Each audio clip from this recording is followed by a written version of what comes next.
Okay, my name is Carolyn, and I'm 73 years old. I'm retired, and I recently got engaged, and that's been amazingly wonderful, especially in the last few months since I've been in life coaching. I like to hike. Well, I like to camp and fish and all of that, but when I was alone for a long, long time after my divorce, I didn't do much of that, but it looks like I'm going to now, so I'm very happy about that. To be really honest, I think I was pretty broken.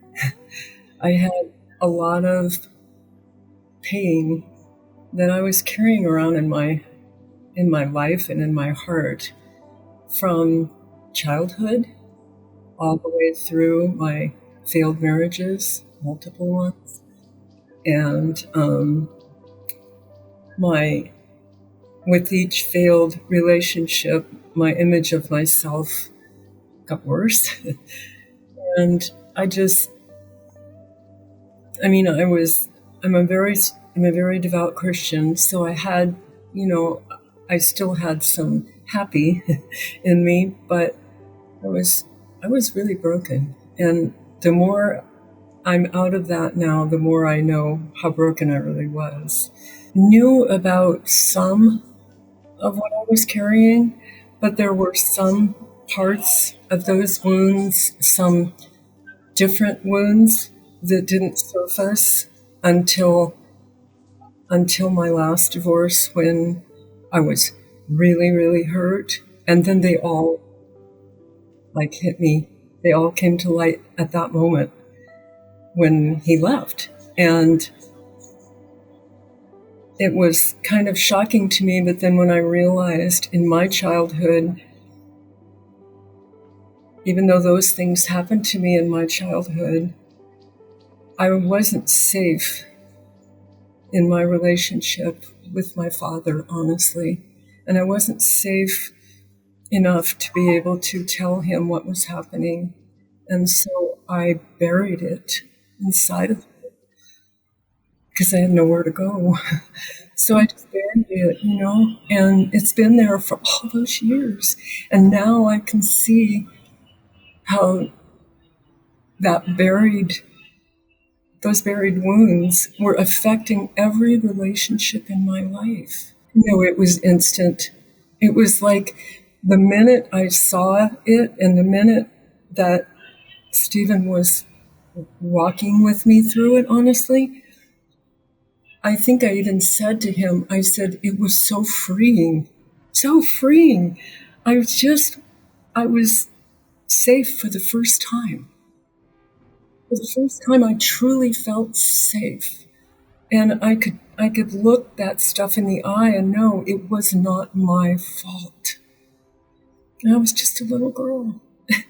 And that was so freeing to me. It just made me just feel like, oh my goodness. It was like a breath of fresh air and then some. And it was so amazingly wonderful. I'm forever grateful, honestly. Because it was just, yeah.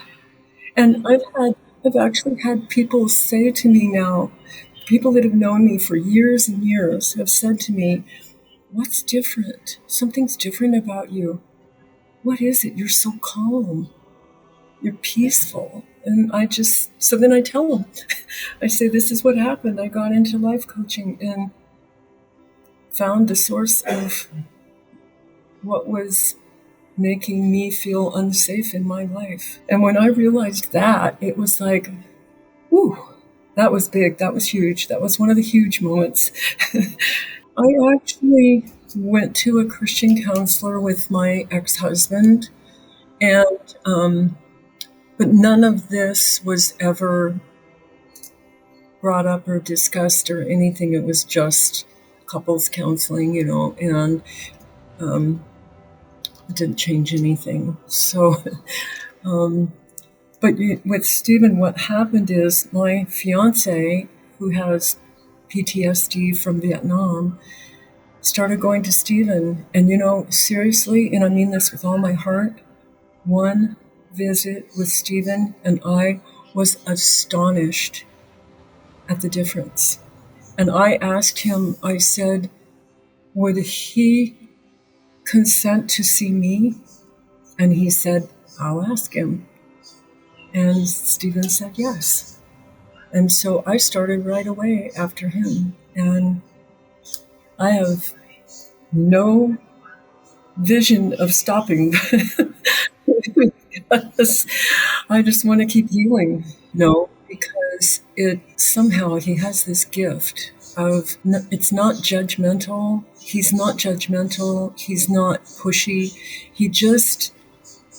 He's just there, and he listens, and he supports your thoughts, supports you, but he's not there to tell you, well, you need to do this, or you need, he doesn't do that. I think because of what I saw in my fiance, the change I saw, I knew I was going the right place. It was amazing. I started having like epiphanies on my own that opened up my eyes to see things. And then I would share them with him. And it was life-changing and so remarkable. And he's gifted. I tell him that all the time. I say, this is your gift. Like I say, he's so gentle-spirited. And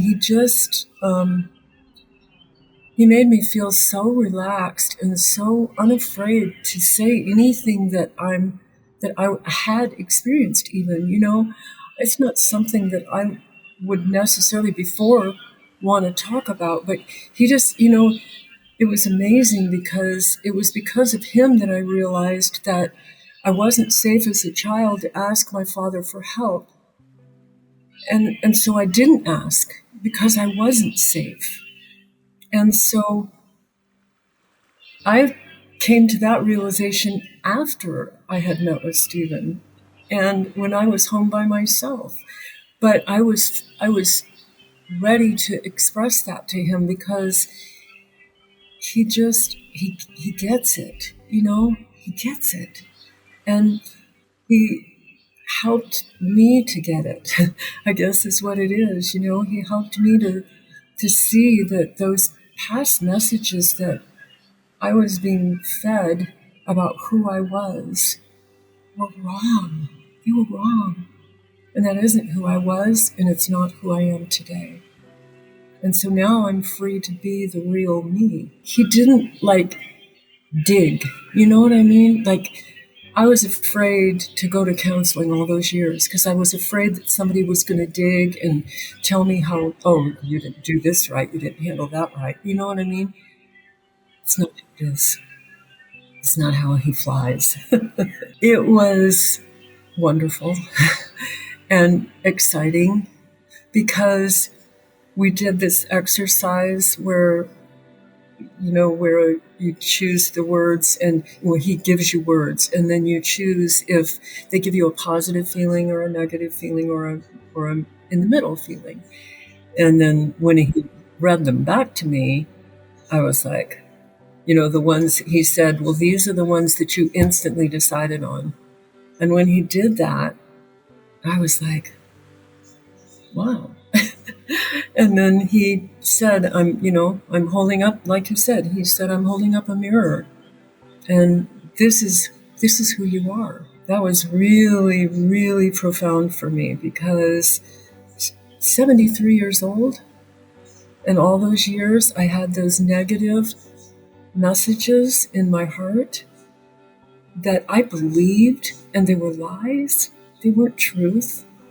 They weren't truth. And yet they patterned my life. They patterned my relationships. Gentle, caring, kind, insightful. All the things that a broken heart and a broken person need to be able to heal. He's honest and, oh man, and he opens you up so that you can be honest with yourself even. And you can take a look in there and go, ooh, where did that junk come from? I think I saw them, but I didn't know how to change. I didn't know what to do. I didn't know where they came from. So I didn't even know where to start to heal. My faith, I relied on that a lot, and I prayed a lot that God would help me change, and He did. And I believe that's why I'm with Stephen now. That's my belief.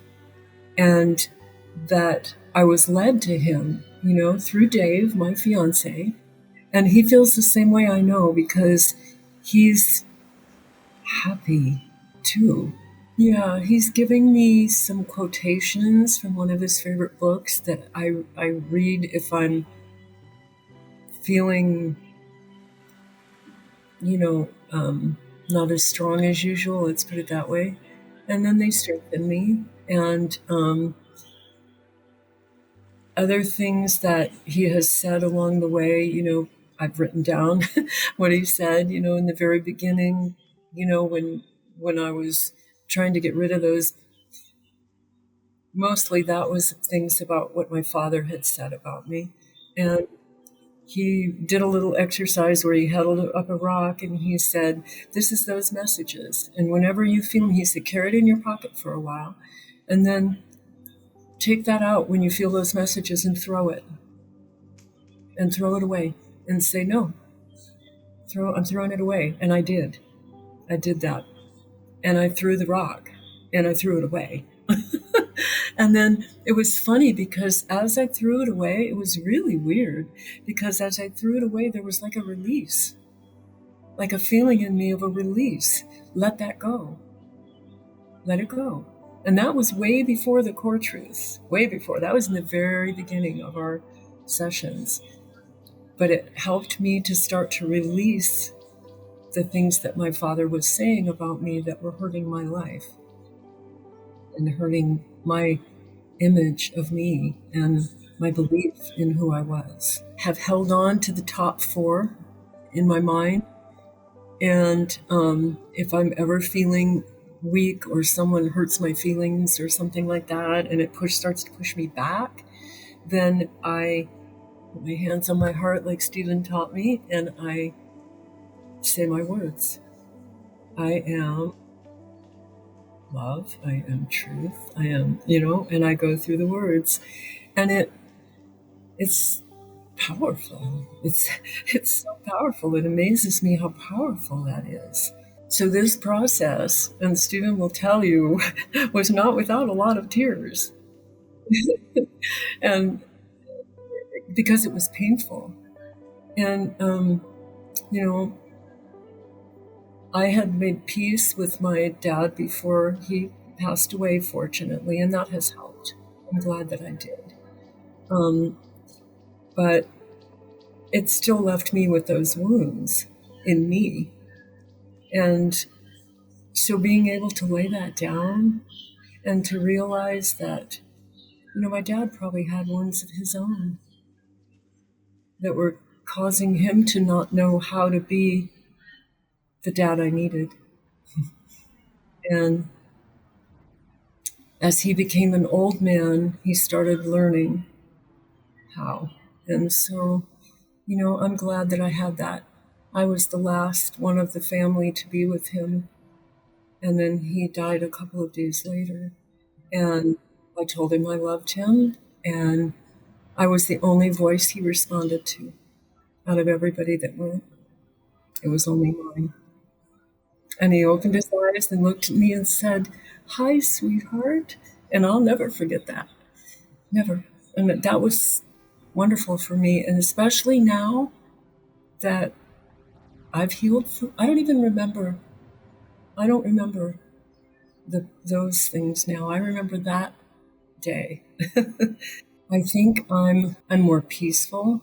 I'm safe. I'm better able to be in a relationship with other people, with, my fiance, with my adult children, with my friends.